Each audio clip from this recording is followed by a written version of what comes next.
Charles Auguste Milverton. Voilà des années que ces événements se sont déroulés, et pendant longtemps, il m'eût été impossible de les raconter.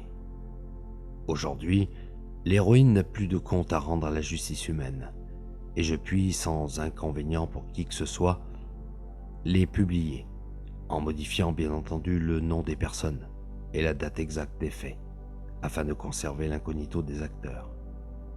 On nous verra, M. Sherlock Holmes et moi, sous un jour absolument inconnu. Nous venions de rentrer de promenade, tous les deux vers 6 heures, un soir d'hiver où il gelait à pierre fendre. Holmes allume la lampe et son regard tomba sur une carte placée sur la table. Il l'examina, puis, avec un geste de dégoût, la jeta à terre. Je la ramassai et je lus. Charles Auguste Milverton, Appledore Towers, Hampstead Agent. Qui est-ce ? Demandai-je. Un des hommes les plus infects de Londres, répondit Holmes, en s'asseyant et en allongeant ses jambes devant le feu. Y a-t-il quelque chose d'écrit au dos ? Je retournai la carte et lus. Viendrait 6h30, CAM. C'est à peu près l'heure. Avez-vous ressenti, Watson, une sensation de dégoût indéfinissable lorsque, visitant les serpents au jardin zoologique, vous avez pu examiner ces êtres venimeux avec leurs yeux de cadavres et leurs têtes aplaties ? Eh bien, c'est l'impression que me produit Milverton. J'ai eu dans ma carrière à m'occuper de plus de 500 assassins.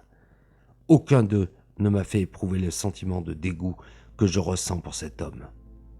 Pourtant, je ne puis éviter d'avoir des rapports avec lui. Il vient même ici, sur ma demande. Qui est-il donc ? Je vais vous le dire, Watson. C'est le roi des maîtres chanteurs. Que Dieu protège l'homme ou la femme dont le secret et l'honneur sont tombés entre les mains de Milverton. Avec une face souriante et un cœur de marbre, il vous broie, vous presse jusqu'à la dernière goutte. C'est un génie à sa manière, et il aurait pu se faire un nom dans un métier plus honnête. Voici comment il opère. Il annonce qu'il payera très cher des lettres ou des documents pouvant compromettre des gens riches ou d'un rang élevé. Il trouve une clientèle tout indiquée, non seulement parmi les valets ou les femmes de chambre, mais encore parmi certains hommes ignobles qui savent inspirer l'amour à des femmes trop confiantes. Il n'y va pas de main morte. Je sais qu'il a payé une fois 700 livres à un laquais, un mot de 2 lignes qui causa la ruine d'une noble famille. Tout ce qui est à vendre va à Milverton. Et il y a des centaines d'êtres humains dans cette immensité qui pâlissent à son nom. On ne sait quand on sentira son étreinte. Il est si riche et si habile qu'il peut et sait attendre pour agir le moment propice. Il gardera son atout pendant des années pour l'abattre au moment où l'enjeu sera le plus élevé. Je vous ai dit que c'était l'homme le plus abject de Londres. Comment, en effet, pourrait-on comparer un de ces bandits assassinant un homme dans un moment de colère à ce personnage qui, méthodiquement, de sang-froid, torture l'âme, broie les nerfs, dans le but de grossir encore des sacs d'or déjà si gonflés. J'avais rarement entendu parler mon ami avec autant de chaleur. Mais cet individu-là, dis-je, ne tombe-t-il pas sous le coup de la loi ? En droit, cela ne fait pas de doute, dit-il. Mais en fait, non. Quel intérêt aurait une femme à le faire condamner à plusieurs mois de prison si le résultat devait être sa ruine immédiate ? Les victimes n'osent donc pas se plaindre. S'il lui arrivait de s'attaquer à une personne innocente, certes oui, nous pourrions le prendre sur le fait, mais il est rusé comme le diable en personne. Non. C'est sur un autre terrain qu'il faut chercher à le pincer. Pourquoi vient-il ici ? Parce qu'une cliente de la plus haute noblesse, Lady Eva Barkwell, la plus élégante débutante de la dernière saison, a mis sa cause entre nos mains. Elle doit épouser, dans 15 jours, le comte de Dovercourt. Ce démon de Milverton a en sa possession plusieurs lettres imprudentes, écrites par elle à un jeune homme de province sans fortune, qui les lui a vendues. Elles suffiraient à faire rompre le mariage. Milverton doit les envoyer au comte si la jeune fille ne lui verse pas une grosse somme d'argent. Elle m'a donc prié de le voir et, si possible, de traiter l'affaire avec lui. Au même instant, j'entendis un remue-ménage dans la rue. Mettant la tête à la fenêtre, j'aperçus un superbe équipage, dont les lanternes se reflétaient sur la robe de deux superbes chevaux alezans. Un valet de pied ouvrit la portière, et un petit homme obèse, vêtu d'un pardessus d'astrakhan, descendit de voiture. Un instant plus tard, il faisait son entrée dans l'appartement. Charles-Auguste Milverton approchait de la cinquantaine. Il avait une tête large et intelligente, une figure ronde et rasée, un sourire faux figé sur ses traits, des yeux gris perçants qui brillaient à travers des lunettes d'or. Dans son aspect, il avait quelque chose de la bienveillance de Mr. Pickwick, que gâtait pourtant le mensonge de son sourire perpétuel et la dureté de son regard. Sa voix était mielleuse et douce, comme sa physionomie. Il s'avança, sa petite main grasse tendue vers nous, et s'excusa de ne pas nous avoir rencontrés lors de sa première visite. Holmes n'eut pas l'air d'apercevoir ce geste, et examina le personnage d'un air glacial. Le sourire de Milverton s'accentua. Il haussa les épaules, enleva son pardessus qu'il plia avec le plus grand soin et le posa sur le dossier d'une chaise. Puis, il s'assit. « Ce monsieur ?» fit-il en me regardant. « Il n'y a pas d'indiscrétion? Est-ce bien correct ?» « Le docteur Watson est à la fois mon ami et mon associé. »« Très bien, monsieur Holmes. C'est uniquement dans l'intérêt de votre cliente que je parle. L'affaire est si délicate. Le docteur Watson est au courant de tout. » « Bien, alors nous pouvons continuer. Vous m'aviez écrit que vous étiez le mandataire de Lady Eva. Vous a-t-elle donné mandat d'accepter mes conditions? Qui sont 7000 livres. Sinon, il m'est pénible, cher monsieur, de discuter cette question, mais je dois vous affirmer que si les fonds ne sont pas versés le 14 de ce mois, le mariage n'aura pas lieu le 18. Son sourire insupportable était devenu plus mielleux encore. Holmes réfléchit un instant. « Vous me semblez, dit-il, prendre vos désirs pour des réalités. Je connais bien entendu le contenu de ces lettres. Ma cliente suivra certainement mes avis. Je lui conseillerais de raconter tout à son fiancé et de s'en remettre à ses générosités. » Milverton ricana. « Vous ne connaissez certainement pas le comte, dit-il. Je vis à l'expression de Holmes qu'il le connaissait fort bien. « Les lettres sont en somme bien innocentes. »« Elles sont plutôt légères, oui, plutôt légères, » répondit-il. « Votre cliente était une correspondante délicieuse, mais je puis vous affirmer que le comte de Dovercourt ne les apprécierait guère. Cependant, si vous pensez autrement, brisons-la, c'est une simple affaire pour moi. Si vous croyez qu'il soit de l'intérêt de votre cliente de les laisser remettre au comte, il serait stupide de votre part de me payer une aussi forte somme pour les avoir en votre possession. » Il se leva et prit son pardessus. Holmes était blanc de colère et d'amour-propre blessé. « Attendez un instant, dit-il. Vous allez trop vite. Certainement, dans une affaire aussi délicate, nous ferons tous nos efforts pour éviter un scandale. » Milverton se rassit. « J'étais bien sûr que c'est ainsi que vous comprendriez la chose, » murmura-t-il. « Je dois vous dire, continua Holmes, que Lady Eva n'est pas riche. Je vous assure que 2000 livres constituent une somme considérable pour ses ressources, et que le prix que vous réclamez est absolument au-dessus de ses moyens. Je vous prie donc d'abaisser votre chiffre et de me remettre les lettres contre le paiement de la somme que je vous propose. Il lui est impossible de la dépasser. » Milverton sourit encore. « Je sais parfaitement que les ressources de cette jeune fille sont bien telles que vous me les indiquez, dit-il. Vous admettrez bien, cependant, qu'en vue d'un mariage projeté, ses parents et ses amis ne manqueront pas de faire quelques efforts en sa faveur. Ils peuvent hésiter sur le choix d'un cadeau à lui faire. La remise du petit paquet de lettres en question, croyez-le, lui fera beaucoup plus de plaisir que tous les plats d'argent et les candélabres de Londres. C'est impossible, dit Holmes. C'est vraiment dommage, dit Milverton, sortant de sa poche un gros portefeuille. Les femmes sont souvent mal avisées en ne voulant pas faire un petit effort. Voyez ceci. Il montra à Holmes un billet enfermé dans une enveloppe à armoirie. Cela appartient, continue-t-il. Ah, mais je ne dois pas faire connaître le nom avant demain matin. À ce moment, ce billet sera entre les mains du mari de la dame, et tout cela parce qu'elle n'a pas voulu me verser une misérable somme qu'elle eût obtenue en moins d'une heure en remplaçant ses diamants par des pierres fausses. C'est vraiment dommage. Vous rappelez-vous la rupture brutale des fiançailles de l'honorable Miss Miles et du colonel Dawkins ? 2 jours avant le mariage, il parut un entrefilet dans le Morning Post, annonçant à ses lecteurs que tout était rompu. Eh bien, c'est incroyable. Une petite somme de 12 000 livres aurait évité tout cela. N'est-ce pas triste ?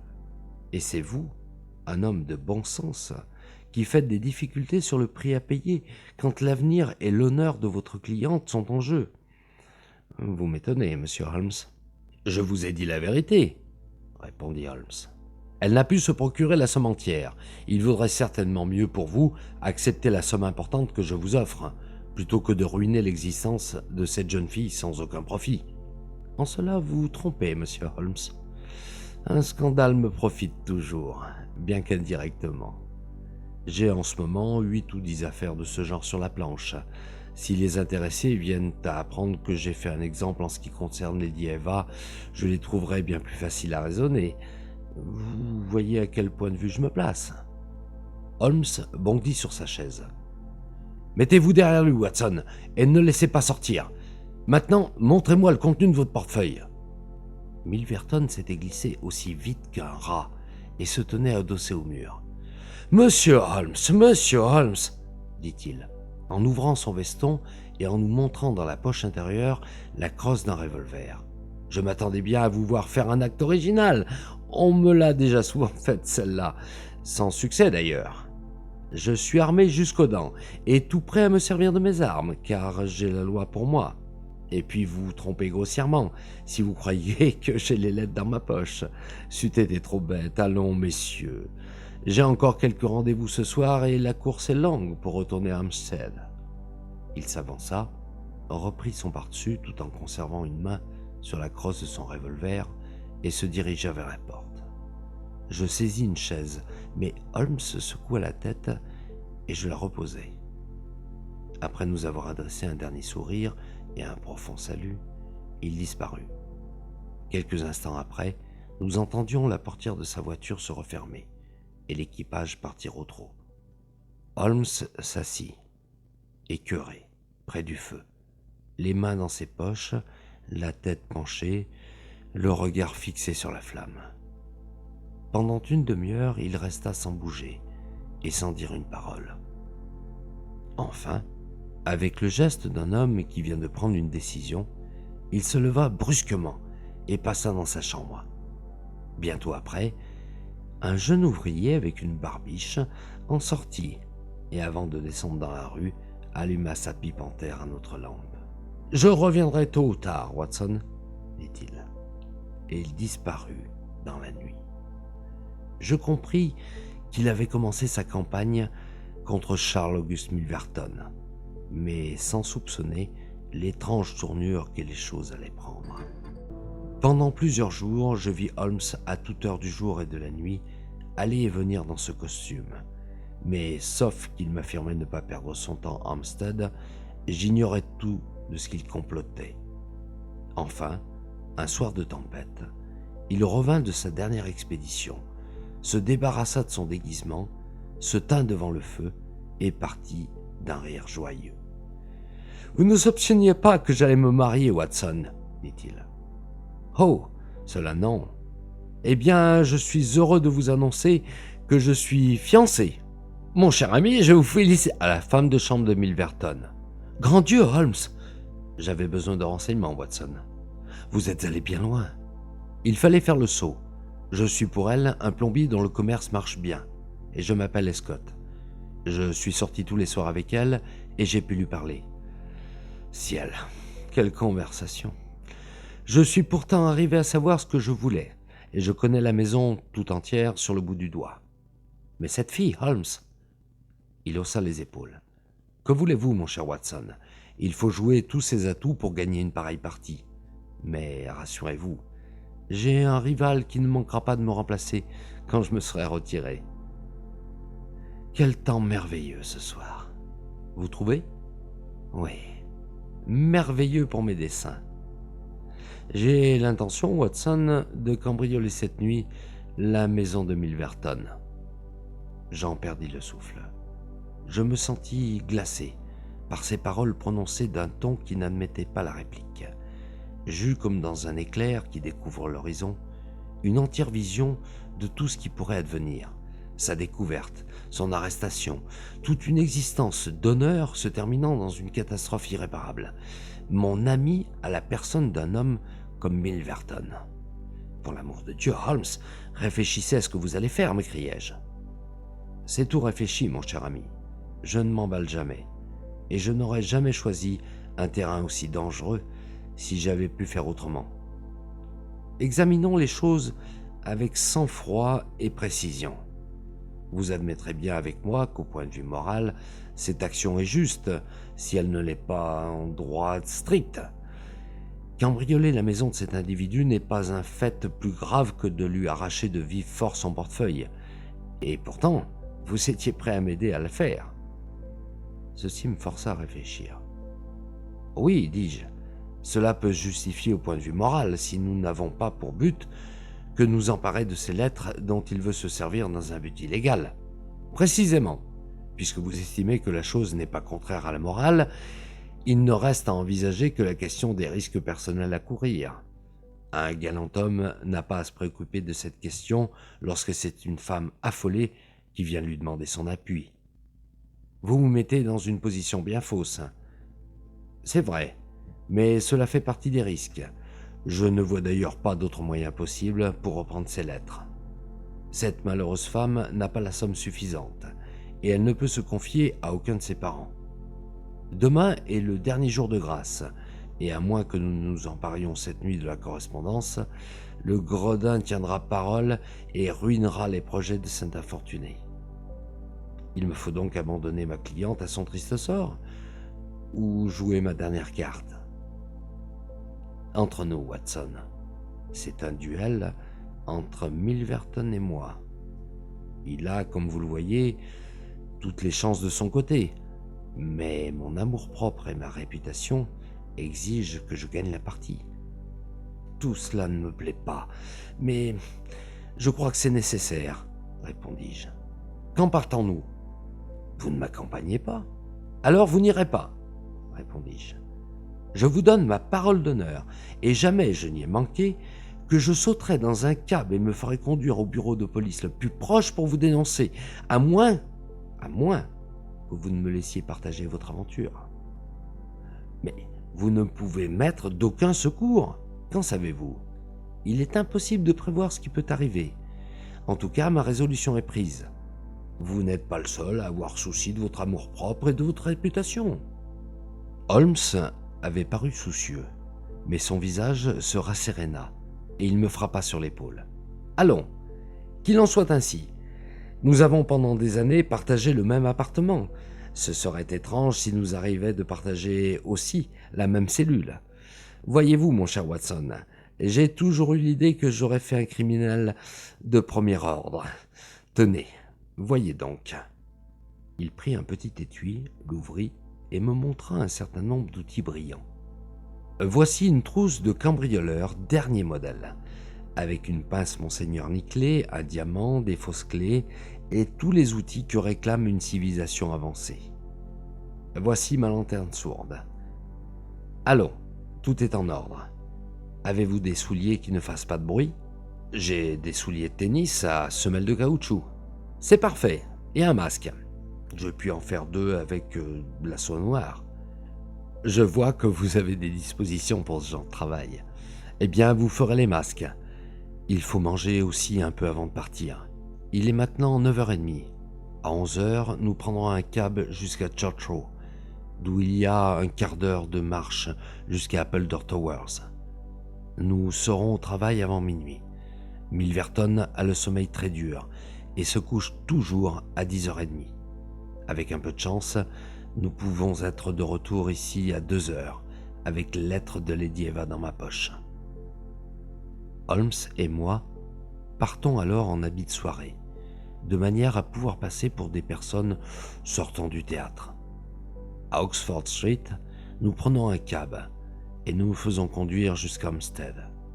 Nous réglons le cocher et après avoir boutonné jusqu'au cou nos par-dessus, car il faisait un froid glacial et le vent nous fouettait de face, nous marchons le long des bords de Hampstead Heath. Voici une affaire qui demande à être traitée délicatement, dit Holmes.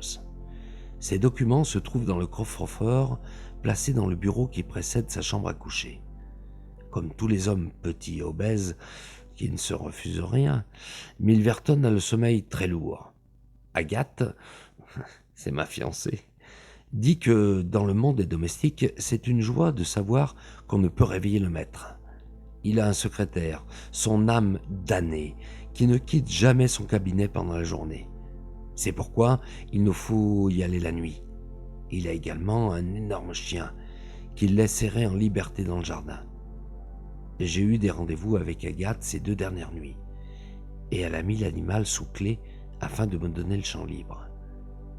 Tenez, voici la maison, au milieu de cette propriété. Traversons la grille et cachons-nous dans les lauriers. C'est le moment de mettre nos masques. Vous voyez, il n'y a aucune lumière aux fenêtres. Tout marche donc à souhait. Bientôt, nous attachions nos masques de soie noire qui nous faisaient ressembler tous les deux à des bandits de Londres, et nous nous dirigions vers la maison sombre et silencieuse.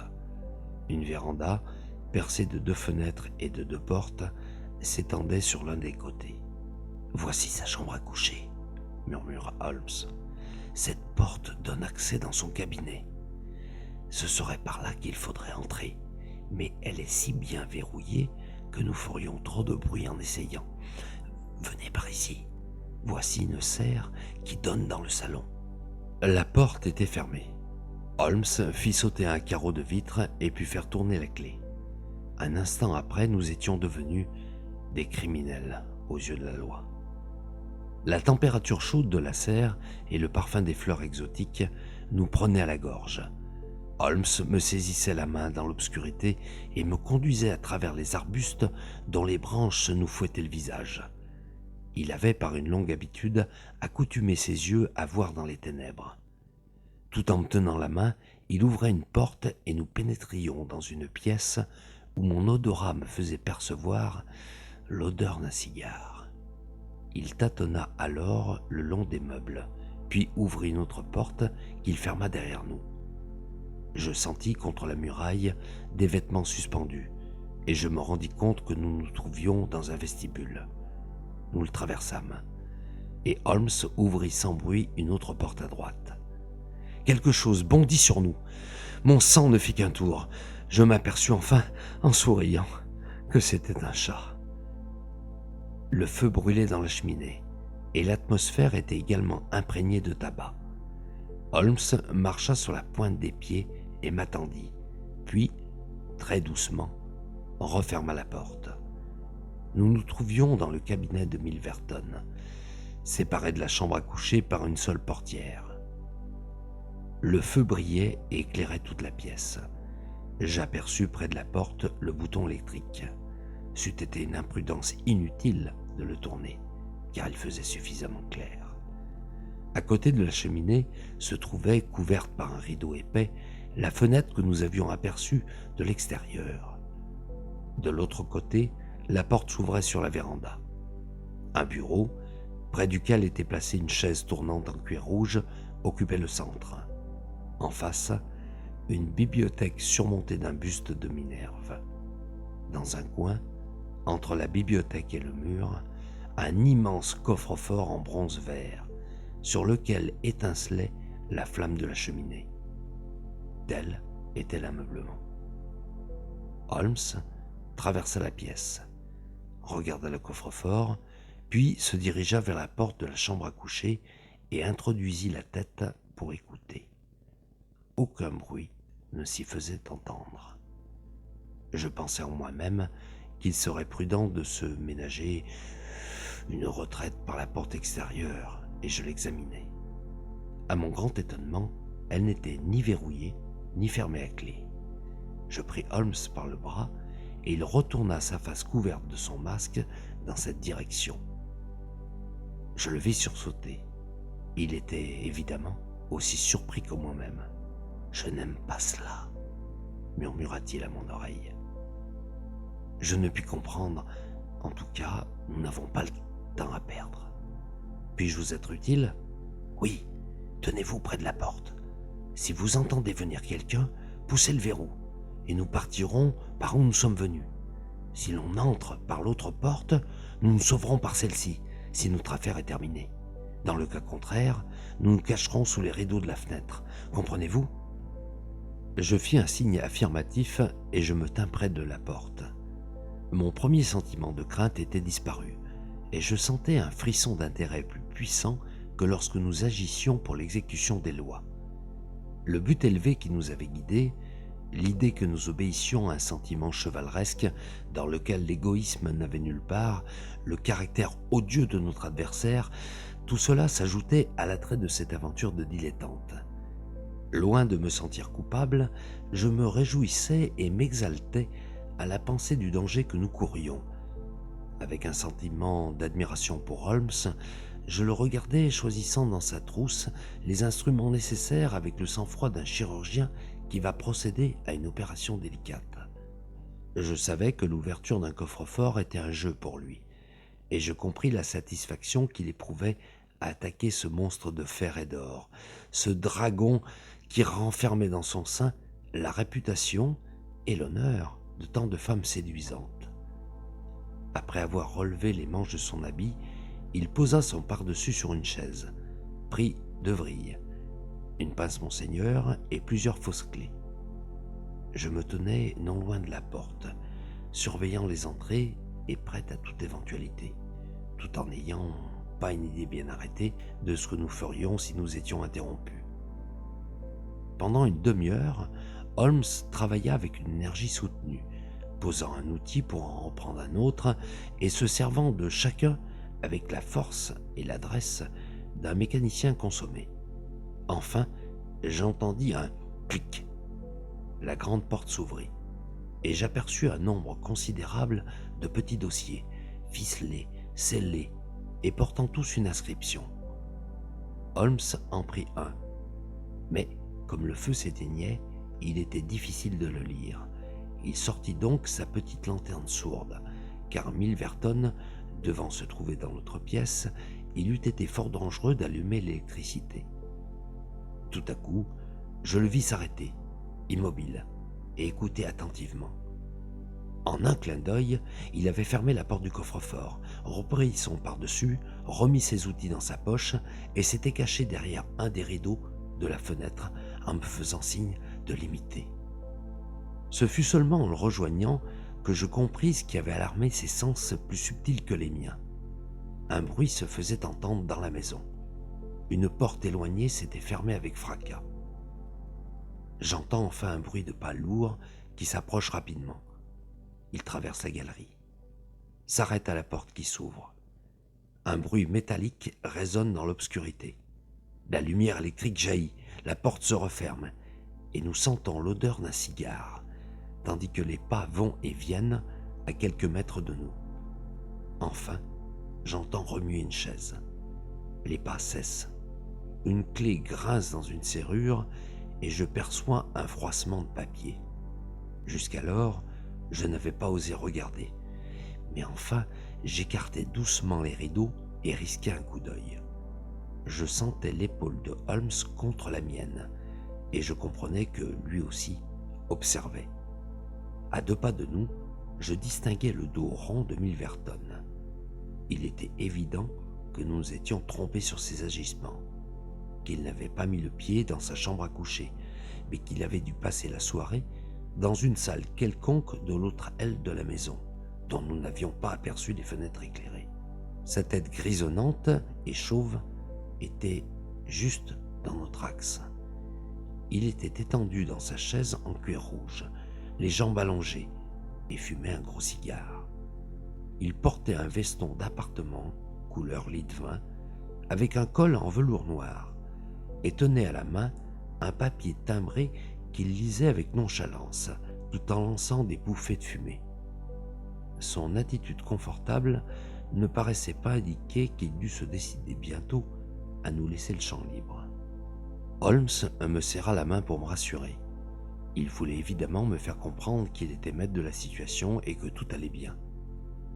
Je ne savais pas s'il avait pu voir comme moi-même que la porte du coffre-fort était imparfaitement close et que Milverton pourrait le remarquer.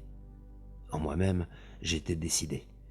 Si je me rendais compte par son regard qu'il s'en était aperçu, à me précipiter sur lui en lui jetant mon pardessus sur la tête et de laisser à Holmes le soin de faire ce qu'il jugerait utile. Milverton ne leva pas la tête, intéressé sans doute par le document qu'il lisait en tournant les pages. Je pensais cependant qu'après avoir fini sa lecture et terminé son cigare, il passerait dans sa chambre. Mais avant qu'il en fût ainsi, notre attention fut détournée par un nouvel incident. J'avais pu observer qu'à plusieurs reprises, Milverton avait examiné sa montre, s'était levé, puis rassis avec un geste d'impatience. L'idée qu'il pouvait avoir un rendez-vous à pareille heure ne m'était pas venue à l'esprit, jusqu'au moment où j'entendis un faible bruit dans la véranda extérieure. Milverton laissa tomber ses papiers et se tint droit sur son fauteuil. Le bruit se renouvela, puis j'entendis un léger coup frapper à la porte. Milverton se leva et l'ouvrit. « Eh bien » fit-il sèchement, « vous êtes près d'une demi-heure en retard. » C'était donc là le motif pour lequel la porte n'était pas fermée. C'était là l'explication de l'attente de Milverton.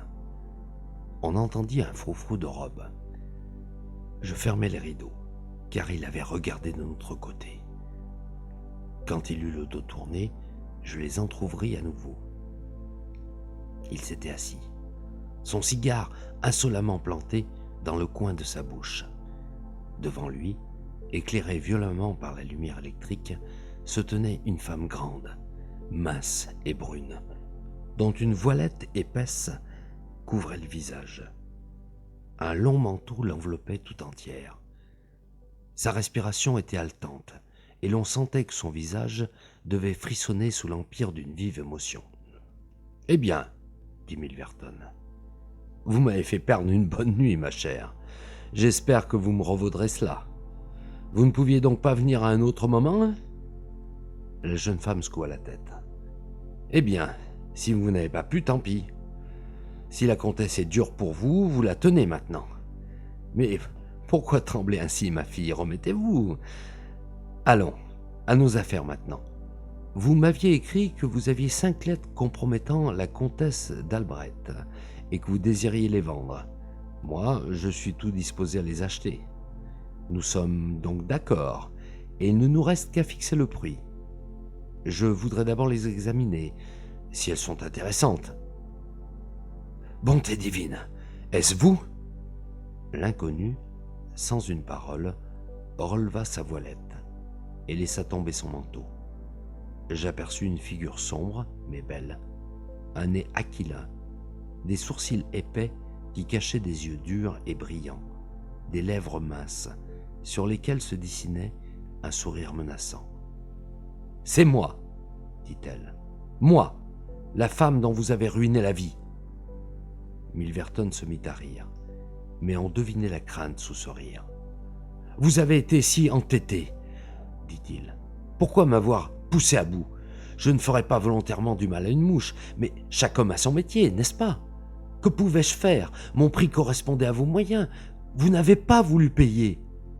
Alors vous avez envoyé les lettres à mon mari, à lui, l'homme le plus noble qui ait jamais existé, un homme dont je n'étais pas digne de dénouer les souliers. Cela lui a brisé le cœur et il en est mort. Vous vous rappelez la nuit où je suis venu ici pour vous supplier à genoux d'avoir pitié? Vous m'avez ri au nez, comme vous le feriez en ce moment si vos lèvres ne tremblaient pas. Oui, vous pensiez bien ne jamais me revoir ici. Mais ce soir-là, j'avais compris ce qu'il fallait faire pour vous rencontrer seul à seul. Eh bien, Charles Milverton, qu'avez-vous à dire? Ne croyez pas que vous pourriez m'intimider, fit-il en se levant. Je n'ai qu'à élever la voix et appeler mes domestiques pour vous faire arrêter immédiatement.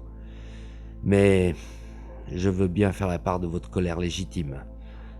Sortez d'ici tout de suite, et je ne dirai rien. La femme se tenait la main cachée dans son corsage. Elle avait aux lèvres le même sourire plein de menaces. Vous ne ruinerez plus une existence comme vous avez ruiné la mienne. Vous ne briserez plus un autre cœur comme vous avez brisé le mien. Je vais débarrasser le monde d'un reptile comme vous. Ramassez cela, chien, et cela, et cela, et cela. Elle avait saisi dans son corsage un petit revolver et avait vidé le barillet à bout portant de la poitrine de Milverton, qui, s'affaissant sur la table, essayait encore d'y reprendre ses papiers. Il se releva, reçut un dernier coup et roula par terre. « Vous m'avez achevé, dit-il, et il ne bougea plus. La femme l'examina et lui porta un coup de talon au visage. Il ne fit aucun mouvement. L'air frais de la nuit pénétra dans la pièce surchauffée. La vengeresse avait disparu. Rien ne pouvait sauver cet homme de son destin. Au moment où j'avais eu l'intention de me montrer pour enlever le revolver de cette femme, j'avais senti la main froide de Holmes saisissant mon poignet pour m'en retenir. J'avais compris la signification de cette étreinte. Nous n'avions pas à intervenir. C'était la justice qui punissait un bandit. Nous ne devions pas perdre de vue le but de notre œuvre. À peine la femme avait-elle quitté l'appartement que Holmes se dirigeait vers l'autre porte. La clé était dans la serrure. En même temps, nous entendions dans la maison le bruit de pas rapides. Les coups de feu avaient réveillé les domestiques. Avec un calme parfait, Holmes alla au coffre-fort, saisit un monceau de lettres dans ses bras et les jeta au feu. Il recommença cette opération jusqu'à ce que le coffre-fort fût vide. On avait frappé à l'extérieur de la porte et tourné la poignée. Holmes jeta un regard rapide autour de lui. La lettre qui avait été la cause de la mort de Milverton était sur la table, tachée de son propre sang. Holmes la jeta au milieu des papiers enflammés. Puis, il prit la clé de la porte extérieure, sortit après moi et la referma. « Par ici, Watson, nous pouvons escalader le mur du jardin, de ce côté. » Je n'aurais jamais cru que l'alarme eût pu être donnée aussi rapidement. En regardant derrière moi, j'aperçus la maison et l'examinai. La porte principale était ouverte et l'on voyait des ombres noires qui sillonnaient l'avenue. Tout le jardin semblait animé. Un garçon poussa un cri d'appel en nous voyant sortir de la véranda et nous suivit de près. Holmes semblait connaître parfaitement les lieux et il trouva également son chemin à travers un bosquet de jeunes arbres. Je le suivais tandis que le domestique essoufflé courait derrière moi. Un mur de 6 pieds nous barrait le passage. Mon ami le franchit d'un bond et je l'imitais, quand je me sentis saisi par la jambe. Un coup de pied vigoureux me débarrassa de cette étreinte et je tombai de l'autre côté dans les buissons. En un instant, Holmes m'a relevé et nous courons à travers Hampstead, pendant 2 miles au moins. Holmes s'arrête alors et écoute attentivement. Tout est silencieux derrière nous. Notre piste est perdue. Nous sommes sauvés. Le lendemain de cette aventure, nous étions chez nous en train de fumer après notre déjeuner, quand Mr. Lestrade de Scotland Yard fut introduit dans notre modeste salle à manger. Il avait pris son air le plus solennel. Bonjour, monsieur Holmes, bonjour, dit-il. Êtes-vous bien occupé en ce moment? J'ai toujours le temps de vous écouter. J'ai pensé que peut-être, si vous n'aviez rien de pressé, vous voudriez bien nous aider dans une affaire très grave qui s'est passée à Hampstead cette nuit. Vraiment? Dit Holmes. De quoi s'agit-il? Un assassinat des plus corsés. Je connais votre habileté et je serais très heureux si vous vouliez nous accompagner à Appledore Towers pour nous donner votre avis. Ce n'est pas un crime banal. Il y a longtemps que nous nous occupions de Mr. Milverton. Entre nous, c'était une profonde canaille. Nous savions qu'il collectionnait des papiers en vue de chantage. Tous ces papiers ont été brûlés. Aucun objet de valeur n'a été touché. Il est donc probable que les assassins étaient des hommes du monde qui ont voulu empêcher un scandale. Les assassins? Dit Holmes. Ils étaient plusieurs? Oui, ils étaient deux. Et on a bien failli les prendre en flagrant délit. Nous avons l'empreinte de leurs pieds, leur signalement, et par conséquent 10 chances pour une de les découvrir. Le premier était très alerte, mais le second a été saisi par un aide-jardinier et n'a pu s'échapper qu'après s'être débattu. Il est de taille moyenne, fortement bâti, la mâchoire cassée, le cou épais, une moustache épaisse, un masque sur la figure. « C'est un peu vague, » dit Sherlock Holmes. « Cela correspondrait aussi bien au signalement de Watson. »« C'est vrai, » dit l'inspecteur en riant. « Ce serait bien, là en effet, le signalement du docteur Watson. »« Je crains bien de ne pas pouvoir vous aider, » dit Holmes. « Je connaissais Milverton et le considérais comme un homme des plus dangereux de Londres. J'estime qu'il y a certains crimes que la loi ne peut atteindre et qui justifient une vengeance privée. Non, c'est inutile d'insister, j'ai des idées arrêtées là-dessus. Ma sympathie serait plutôt pour les assassins que pour la victime, et je ne veux pas mêler de cette affaire. » Holmes ne m'avait pas encore parlé du drame dont nous avions été les témoins, et je remarquai que, pendant toute la matinée, il était resté pensif. Il avait l'air d'un homme qui recherche dans ses souvenirs. Pendant notre déjeuner, tout à coup, il bondit. « Pardieu, Watson, j'ai trouvé. Prenez donc votre chapeau et venez avec moi. » Il descendit vivement avec moi à Baker Street, Oxford Street jusqu'à Regent Circus. Là, à gauche, se trouvait un magasin à la vitrine duquel sont exposées les photographies des célébrités et des beautés du moment. Les yeux de Holmes se fixèrent sur l'une d'elles, et j'aperçus l'image d'une femme à la beauté royale et grandiose, en costume de cour avec un diadème de diamants sur sa noble tête. Je remarquai la courbe gracieuse de son nez, ses sourcils épais, sa bouche droite, son menton énergique.